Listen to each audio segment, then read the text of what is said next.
जय श्री कृष्णा, जय श्री राधे। जब राजा ने तपस्वी से माघ स्नान के फल के विषय में पूछा तो राजा के वचन सुनकर तपस्वी कहने लगे, हे राजन, भगवान सूर्य बहुत शीघ्र उदय होने वाले हैं, इसीलिए यह समय हमारे लिए स्नान का है, कथा का नहीं। सो आप स्नान करके अपने घर को जाइए, अपने गुरु श्री वशिष्ठ जी से इस महात्म्य को सुनिए। इतना कहकर तपस्वी सरोवर में स्नान के लिए चले गए। राजा भी विधि पूर्वक सरोवर में स्नान करके अपने राज्य को लौटा और रनिवास में जाकर तपस्वी की सभी बातें अपनी रानी को बताई।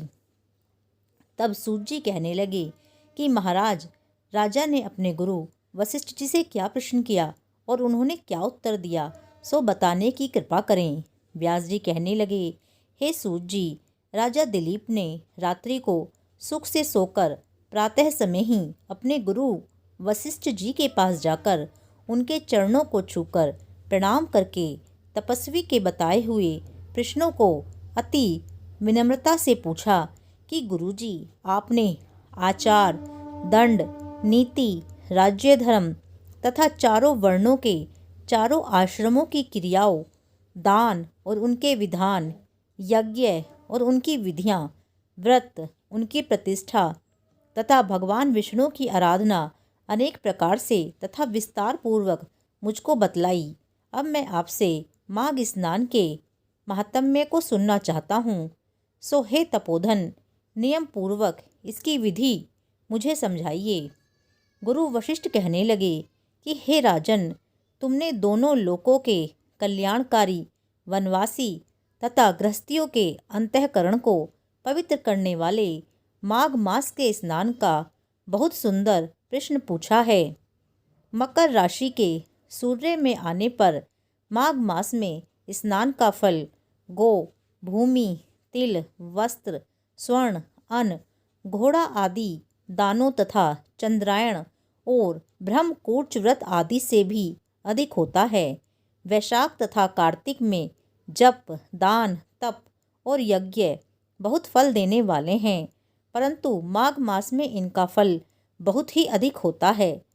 माघ में स्नान करने वाला पुरुष राजा और मुक्ति के मार्ग को जानने वाला होता है।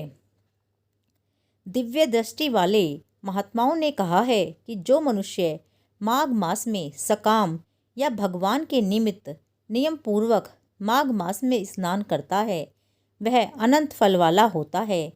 उसको शरीर की शुद्धि, प्रीति, ऐश्वर्य तथा चारों प्रकार के फलों की प्राप्ति होती है। अदिति ने 12 वर्ष तक मकर संक्रांति में अन्न त्याग कर स्नान किया। इससे तीनों लोकों को उज्जवल करने वाले 12 पुत्र उत्पन्न हुए। माघ में स्नान करने से रोहिणी सुभगा, अरुंधति दानशीलता हुई और इंद्राणी के समान रूपवती होकर प्रसिद्ध हुई।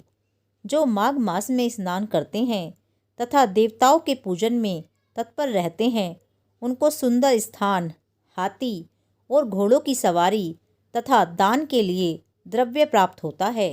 अतिथियों से उनका घर भरा रहता है और उनके घर में सदा वेद ध्वनि होती रहती है।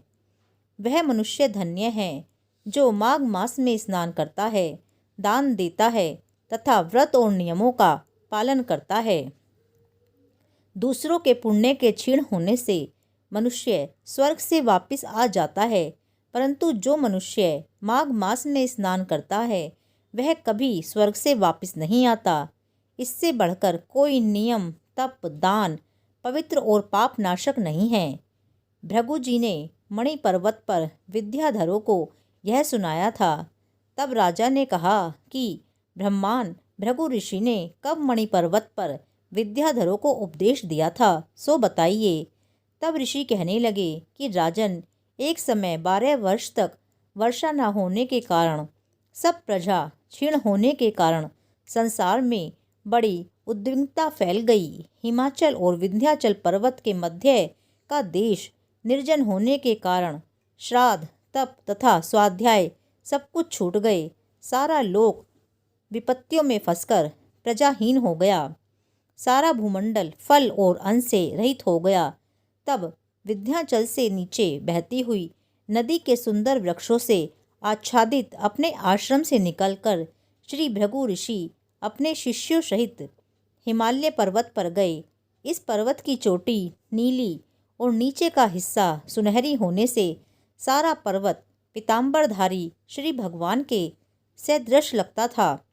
पर्वत के बीच का भाग नीला और बीच बीच में कहीं कहीं सफ़ेद स्फटिक होने से तारों से युक्त आकाश जैसी शोभा को प्राप्त होता था।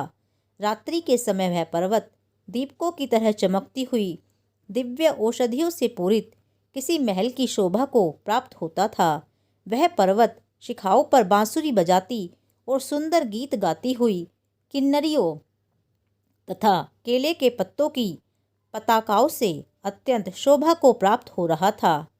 यह पर्वत नीलम, पन्ना, पुखराज तथा इसकी चोटी से निकलती हुई रंग बिरंगी किरणों से इंद्रधनुष के समान प्रतीत होता था। स्वर्ण आदि सब धातुओं से तथा चमकते हुए रत्नों से चारों ओर फैली हुई अग्नि ज्वाला के समान शोभायमान थी।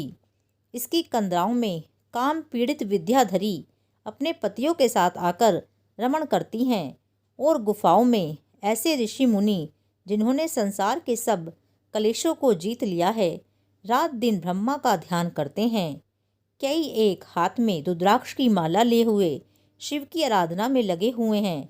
पर्वत के नीचे भागों में जंगली हाथी अपने बच्चों के साथ खेल रहे हैं तथा कस्तूरी वाले रंग बिरंगे मृगों के झुंड इधर उधर भाग रहे हैं। यह पर्वत सदा राजहंस तथा मोरों से भरा रहता है, इसी कारण इसको हेमकुंड कहते हैं।